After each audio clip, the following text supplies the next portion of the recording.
Jesus Christ is running for president in 2020. What are some of the highlights of his campaign? Fundraising dinner for thousands of people. Food budget. $5 worth of loaves and fishes. No more unsafe drinking water. All reservoirs are now filled with clean, safe-to-drink wine and everyone can be drunk all the time. Clearing out the corruption. In 32 AD he was flipping tables in the temple and beating the money changers with a cattle whip to clean his father's house. Can't wait to see what he does with the senators. Bible 2. The release of the missing 15 years of his life from the Bible. I don't think he'd run for president. But people would assume he was.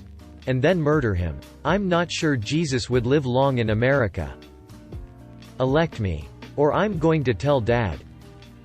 Free health care. He'll personally heal you in a matter of seconds. The USA invades Israel and makes it the 51st state of America to fulfill the natural-born citizen clause for Jesus. Pledges extra money for education in skilled trades such as carpentry. Gives speech how he wants to run the country so well he ends up being bigger than the Beatles. Debates the death penalty and states how much he hates it. Makes it clear the fact it still exists in such a developed nation makes him really cross. Controversially chooses Judas to be his vice president as he's more trustworthy than any politician he's ever met. Mr. Christ. As you know, allegations have surfaced that you spend a great deal of time associating with a woman called Mary Magdalene. According to numerous reports, Ms. Magdalene is a known prostitute. Can you please explain why you feel this association is acceptable and how you plan to address some of these concerns with the American people? If Jesus was running for president in 2020, I'd drop everything and go to church. Karen. What is your view on the anti-vaccine movement? JC.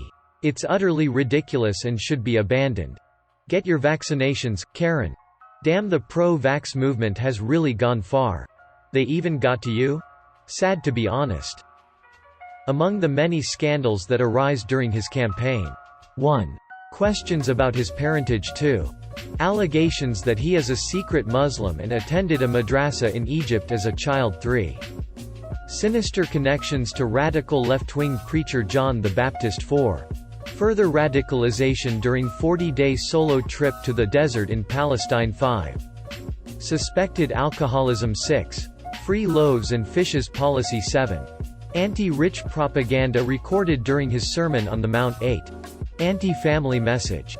Demands devotion by followers and hatred of father and mother and wife and children and brethren and sisters.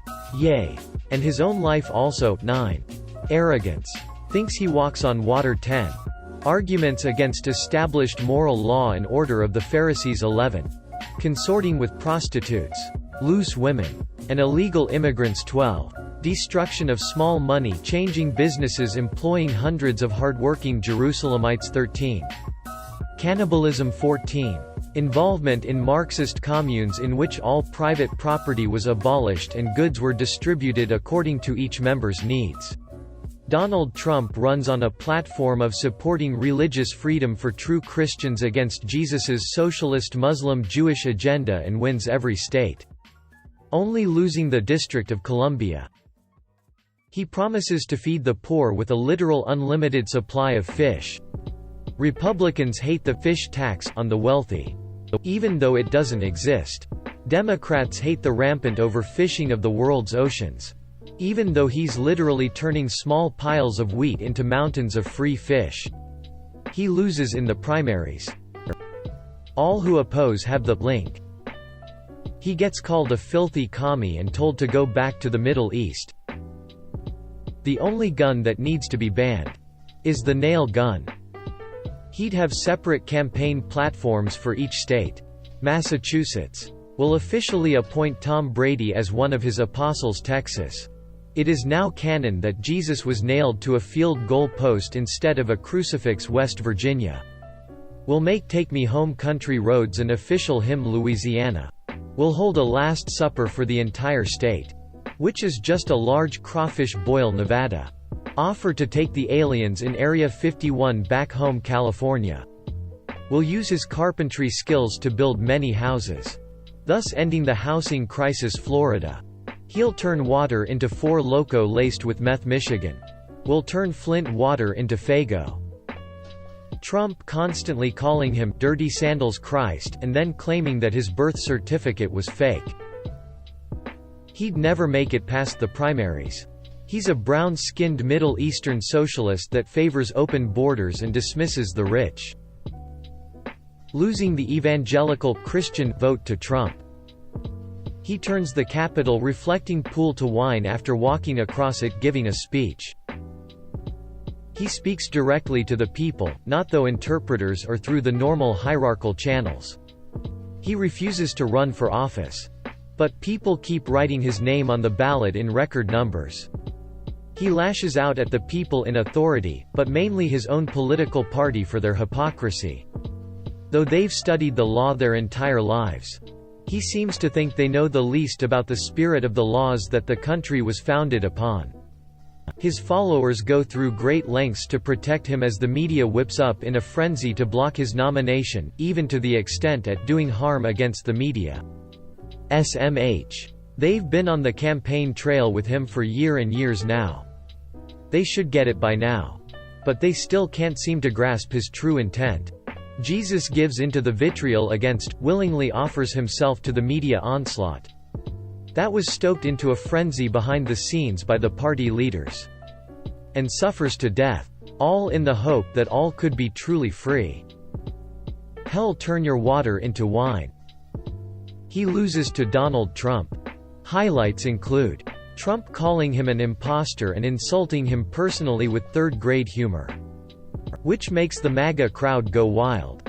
Jesus reiterating what he said about rich assholes not entering heaven and virtually everyone in the audience using mental gymnastics to find a way in which Jesus somehow did not say the thing he said a second time. Thousands of years later. Jesus pointing to a child as an example of how naturally loving our neighbor comes to us, and then Trump making fun of both that child and Jesus. To more cheers from the sea of red hats. And Jesus getting crucified for a second time. This time by Christians who say they'd rather follow Donald off a moral cliff like lemmings than do what they know is the right thing and call his behavior childish. Embarrassing. And unpresidential and vote for anyone else. Getting called an anti-Semite by the media for being against Israel's activities of late. He wants to destroy religious tax havens and openly speaks out against mega churches, religions that are just in it for the money. A universal welfare system for those in need regardless of why they are in need. Legalized drugs. Prostitution. Lifestyles. Police reform. Based on the Bible. If you believe that stuff. He's an Israeli Muslim. Show us your birth certificate. He's not tough on terrorists with his turn the other cheek policy. True virtue is to abandon the twisted values of modern capitalism and to live the life of an ascetic. Devoting yourself to charity and good works. No one votes for him because he's a socialist. America is a Christian nation and we ain't electing no godless commie.